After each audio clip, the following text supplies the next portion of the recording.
오늘은요, 사순절 네 번째 주일이에요. 이 사순절의 기간을 통해서 우리들은 계속 예수님의 십자가의 의미에 대해서 생각을 해보고 있습니다. 오늘은 설교 제목을 가면 옵니다라고 하는 제목으로 함께 하나님 말씀을 생각해 보기를 바랍니다. 우리 속담에 양손에 떡이라고 하는 말이 있죠. 이 말은 뭐예요? 둘 중에 하나만 먹을 수 있다는 것이죠. 둘 중에 하나는 포기해야만 한다 한 뜻이 되는 것입니다. 그런 것처럼 하나를 얻기 위해서는 반드시 하나는 포기할 줄 알아야 된다는 것이죠. 이스라엘 백성들은요, 약속의 땅인 가나안으로 가기 위해서 하나님의 약속을 믿고서 애굽 땅을 나왔어요. 애굽 땅을 나왔다라고 하는 것은 애굽에서 먹을 수 있는 맛이 있는 끓는 가마솥에 고기와 오이와 부추를 포기하는 거예요. 내가 애굽에서 비록 고생을 하지만 노예 생활하지만 그래도 노예 생활 하다 보면은 애굽의 임금 바로가 우리들한테 고기도 주고 오이도 주고 부추도 주고 해서 먹을 식량을 준다 이거예요. 그런데 내가 이 식량을 포기하는 거예요. 그리고 가나안 땅으로 가는 것이 광야 백성들의 모습이더라 하는 것입니다. 나아만 장군이라고 우리가 잘 알고 있잖아요. 문둥병을 낫기 위해서는요. 요즘 우리들이 하는 말로 말하면은 촌뜨기 같이 여겨지는 이러한 사람이지만은 그 사람의 말을 믿고 보잘것없는 강이지만 요단강에 그것도 귀찮지만 7번이나 들락날락하는 수고가 있어야 되더라 하는 것이죠. 문둥병을 고치려고 한다면 그 정도 수고는 해야 된다는 것이죠. 자존심도 꺾어야 되고요. 귀찮은 것도 내가 감수해야만 하고요. 창피한 것도 감당해야만 하는 거예요. 그래야 문둥병을 고칠 수 있게 되는 것이죠. 하나님께서는요, 인류를 구원하기 위하여서 당신의 사랑하는 아들인 예수 그리스도를 십자가에서 희생시키셨더라 하는 거예요. 그렇게 하고 인류 구원이라고 하는 커다란 은혜와 은총을 우리들에게 베풀어 주시더라 하는 것입니다. 이렇듯 사람이 살아가는 모든 세상에서는요, 무엇인가 하나를 얻기 위해서는 그에 적합한 다른 무엇인가 하나를 포기해야만 하는 것, 이것은 마땅한 이치이다 하는 것이죠. 우리 흔히 하는 말로 10원짜리 한 장만 가지고서 발발발 떠는 사람이라 할지라도 자동차를 사기 위해서는 거금을 거기다가 지불해야만 하는 거예요. 그렇게 해야만이 그 자동차를 내가 가질 수 있게 되는 것이죠. 10원짜리 한 장 가지고 벌벌 떠는 그런 사람이라 할지라도 내가 필요한 것을 위해서는 그만큼의 값을 지불해야만 한다는 것입니다. 그런데 돈도 주지도 않으면서 그것을 내가 가지려고 하면은 이건 뭐예요? 도둑놈이죠. 도둑놈 심보라고 하는 말이 되는 것이죠. 도둑놈 심보라고 하는 말은 무슨 말이에요? 결국에는 당신은 모든 사람들이 가지고 있는 가치와 도리, 마땅한 이치를 지금 거스르고 있다. 이런 뜻이 되는 것이죠. 그리고 또 우리가 누군가를 향해서 아유 저 도둑놈 심보라고 손가락질을 하게 되는 것은 그 말은 다시 말하면은 나는 저렇게 안 살 거야. 나는 사람 노릇해가면서 살 거야. 난 세상의 이치대로 살 거야. 나는 떳떳하게 도리대로 살아갈 거야. 이런 마음의 결단도 포함되어 있는 것이죠. 도둑놈 심보라고 하는 말을 할 때에는요. 오늘 본문이 바로 그러한 맥락에서 함께 생각해 볼 수 있는 내용들이에요. 뭐냐 하면 길갈이라고 하는 곳에서 이스라엘 백성들이 할례를 행했습니다. 왜 그래요? 애굽에서 나올 때에 20세 이하의 사람들이 이제 살아있단 말이에요. 애굽에서 나올 때 20세 이상의 사람들은 다 죽었어요. 여호수아와 갈렙만 남고 다 죽었어요. 그리고 그 60만이 넘는 62만이 되는 그 인류를 사람들을 누가 채우고 있느냐 하면은 광야에서 태어난 사람들이 62만의 인구로 이제 돼 있는 거예요. 광야 40년 동안에 약 2만 명 정도가 불어나거든요. 이스라엘 전체 인구가. 그렇게 하는데 그 광야에서 태어난 사람들은 할례를 행하지 못했어요. 이래서 다 이제 무할례인 이방인들과 똑같은 그런 상태에서 광야를 40년을 이제 지냈단 말이에요. 그러고서 이제 요단강을 지나가려고 하다 보니까 요단강을 건너기 전에 먼저 할례부터 행하라. 이렇게 된 것이죠. 해서 할례를 행한 곳이 어디냐면 길갈이에요. 길갈에서 이제 할례를 행하고 사실 이것이 이제 할례를 행하는 것이 이게 좀 육체적인 고통이 따르잖아요. 예. 더군다나 요즘 같이 이렇게 외과 수술 시설이 잘 돼 있어가지고 마취를 하면서 이렇게 하는 것도 아닐 테고 말이죠. 예. 고통이 따를 것이란 말이죠. 그러나 그 고통을 감내해야 되는 거예요. 고통을 감내하면서 할례를 행하며 하나님의 말씀에 순종하여서 유월절을 행사를 치르고 나니까 하나님께서 어떻게 해요? 그 다음날 만나를 그치게 하시는 거죠. 그리고 가나안 땅의 곡식을 먹게 하시더라 하는 것입니다. 이것이 오늘 본문의 내용이에요. 이스라엘 백성들이 육신의 고통과 더불어서 하나님을 향하여서 영광 돌려드리는 유월절을 지키라라고 하는 그 규례를 순종하는 가운데 하나님께 영광 돌려드리다 보니까 나의 수고와 나의 희생을 하나님께 드리고 보니까 하나님께서는 어떻게 해요? 만나를 그치게 하는 거예요. 이스라엘 백성들의 입장에서는 40년 동안 만나를 먹어왔던 사람들의 입장에서는 만나가 그쳐지게 되면 어떻게 하지? 우리 뭐 먹고 살지? 그런 걱정을 할런지도 모르지만 그러나 하나님께서는 곧바로 만나가 그치기 그 전날 가나안 땅에서 나온 곡식을 먹을 수 있도록 허락하시더라 하는 거예요. 그리고 그 다음날 비로소 만나를 그치게 하시더라 하는 것이죠. 이것이 오늘 본문의 내용입니다. 네. 그렇다면 제가 잠깐 강조했던 것처럼 애굽에서도 먹고 사는 문제는 기본적으로 해결이 됐었어요. 광야에서도 먹고 사는 문제는 기본적으로 해결이 됐었어요. 그렇죠? 애굽에서는 끓는 가마솥에 고기와 오이와 부추가 공급이 됐었고요. 광야에서는 만나와 메추라기가 주어졌었어요. 이게 뭐예요? 모든 사람들이 가장 소중하게 여기는 것, 이게 뭐냐면 먹고 사는 문제다라고 하는 것이죠. 연세 높으신 어른들이 이렇게 하시는 말씀을 듣다 보면요, 그런 말씀들을 하신단 말이에요. 젊은 시절에 나 진짜 열심히 살았어. 그렇게 할 수밖에 없었지. 내가 움직이지 않으면은 내 식구들 입에 들어갈 밥이 없는데? 이렇게 말씀하시는 경우들 들어있잖아요. 그렇잖아요? 내게 딸려있는 가족들, 내게 맡겨져 있는 가족들, 이 가족들을 먹여 살리기 위해서라도 내가 움직였어야만 하는 거야. 내 몸 망가지는 거 생각하지 않고, 내 몸 부서지는 거 신경 쓰지 않고 열심히 살아온 거야. 그 덕분에 내 자식들이 이렇게 잘 컸잖아. 이게 어른들의 살아온 생에 대한 보람이더라 하는 것이죠. 그러나 오늘 본문을 자세히 오늘 이것이 이제 모든 사람들이 본능이다라고 하는 것입니다. 갓난아기들, 젖 먹는 갓난아기들은요, 배가 고프면은 1분을 견디지 못하죠. 그 자리가 어디든지 간에 상관없이 배고프다고 으행 해버린단 말이에요. 그 자리가 예배드리는 자리이든 그 자리가 어떤 자리든지 간에 말이죠. 왜 그래요? 애기들이 젖을 먹고 싶어서 배가 고파가지고 응애하는 거, 이건 본능이란 말이죠. 나 배고파. 이거 못 견디는 거죠. 어른들도 마찬가지로 자식들의 먹고 사는 것 때문에 수고와 희생을 아끼지 않았어요. 모든 사람들이 연령의 고하를 막론하고 본능이라는 것이죠. 생존의 본능, 먹는 거에 대해서는, 먹고 사는 것에 대해서는 생존의 본능이다 하는 것입니다. 광야 백성들을 이야기를 하고 있습니다. 출애굽기 14장을 보면은요, 홍해 사건이 있어지게 되죠. 이스라엘 백성들은 홍해를 마른 땅같이 건너지만 애굽 병사들은 홍해에서 다 물에 빠져서 죽게 됩니다. 이것을 본 사람들이 홍해를 건너와가지고 광야 쪽에서 홍해를 바라보면서 출애굽기 15장에서 잔치를 벌여요. 우선 미리암이 여자들과 더불어서 소고를 치면서 군무 막 춤을 추면서 기뻐하고 즐거워해요. 그리고 온 남자들이 거기서 같이 함께 노래를 부르면서 하나님께 영광 돌려드리는 거예요. 야, 하나님이시여, 하나님이시여. 우리같이 연약한 사람들은 다 살려주시고 저렇게 강력한 군사력을 가지고 있는 애굽 병사들은 다 바닷물 속에 수장시켜 주시니 참으로 하나님 감사합니다 하면서 15장에서 막 노래를 부르고 막 잔치를 벌여요. 이렇게 하고서 출애굽기 16장에 오게 되면은 한 달이 지났어요. 한 달.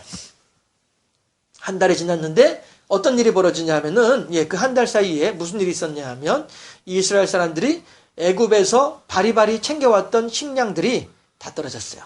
한 달이 되니까.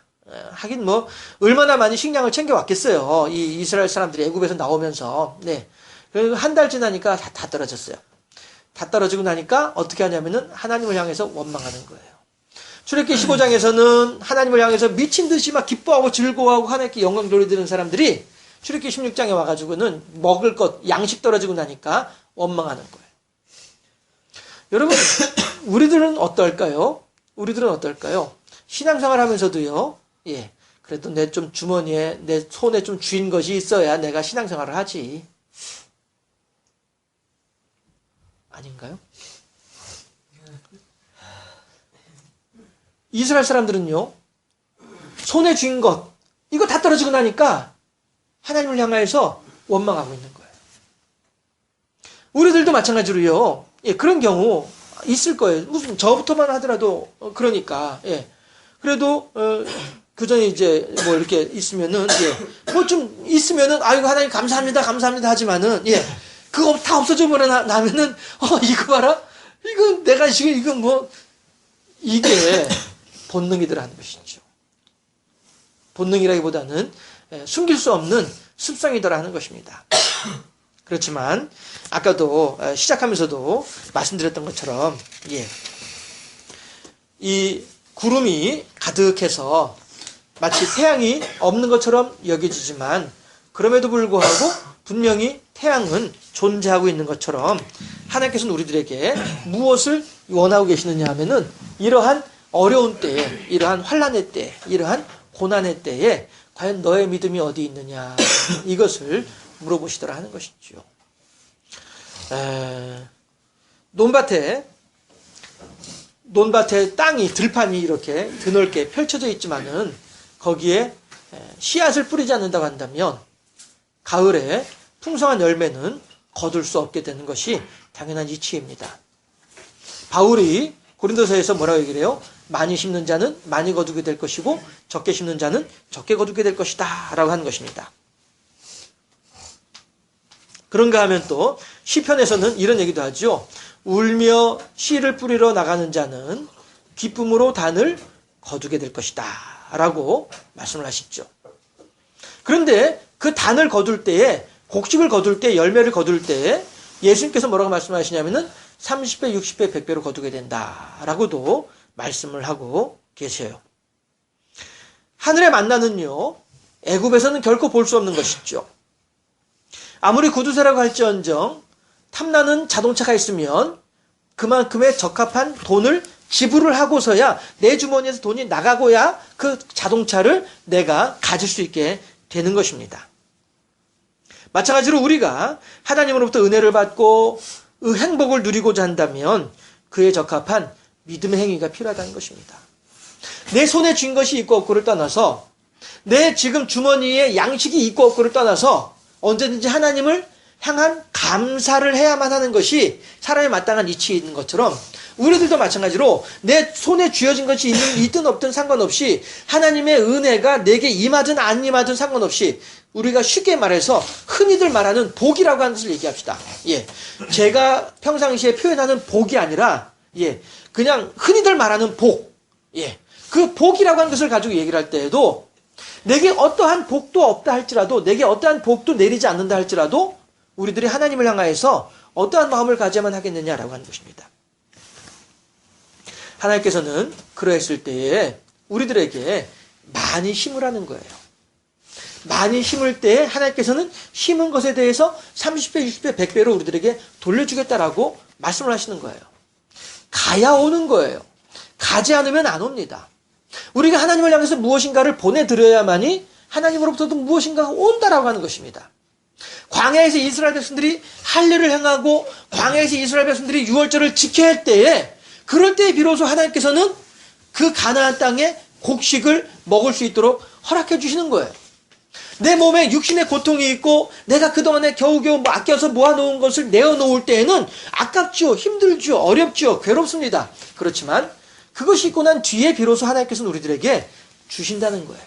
그러나 여러분, 우리가 이 상황에서 많이 심은 자가 많이 거둔다라고 하는 이 말씀 앞에서 하나님께 보내드려야만이, 하나님께 드려야만이 우리가 받을 수 있습니다라고 하는 이 상황에서 반드시 잊지 말아야만 할 한 가지가 있습니다.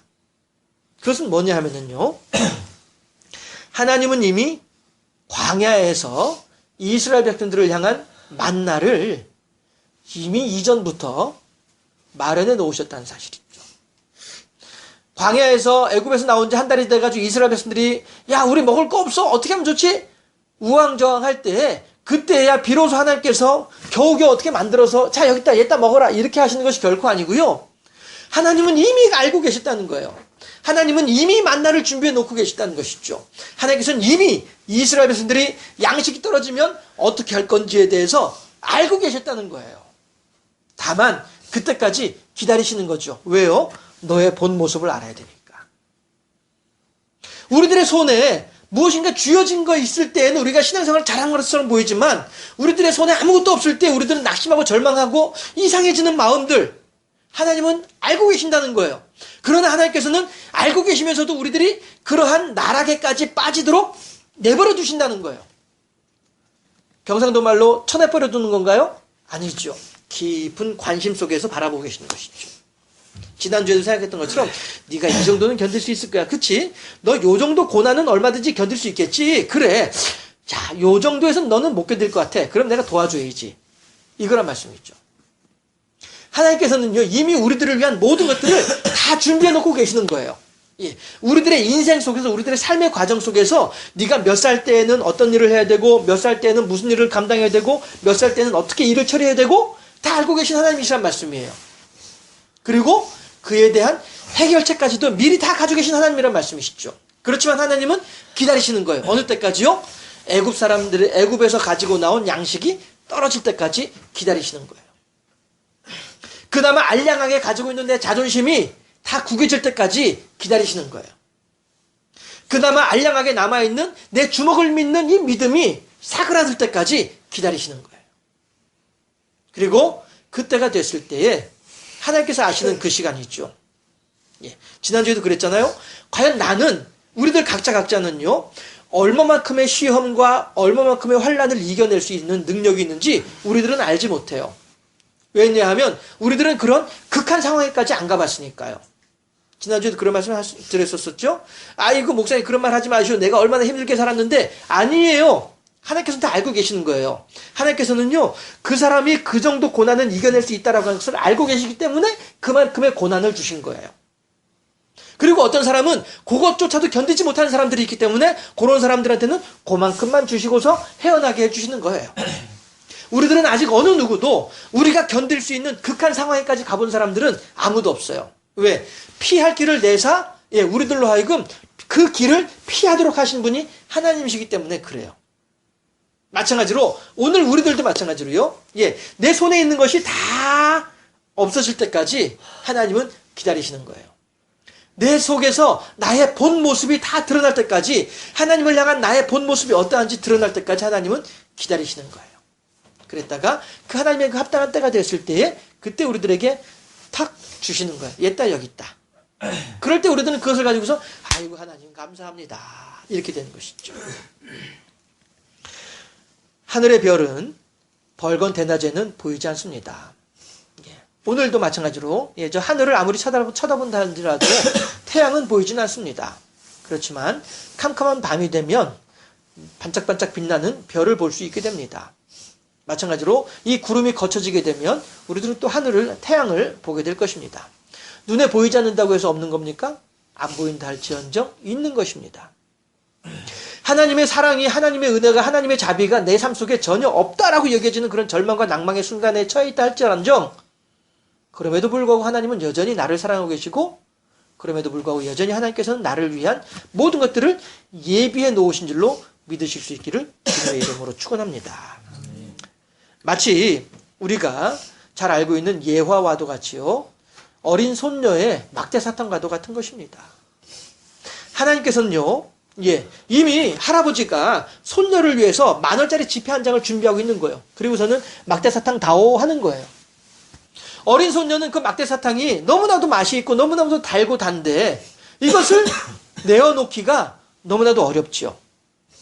그렇지만 이것을 내가 귀중하게 여기는 이것을 할아버지 앞에 내어놓게 되면은 그 막대사탕을 100개라도 살 수 있는 것을 반대로 받을 수 있는데,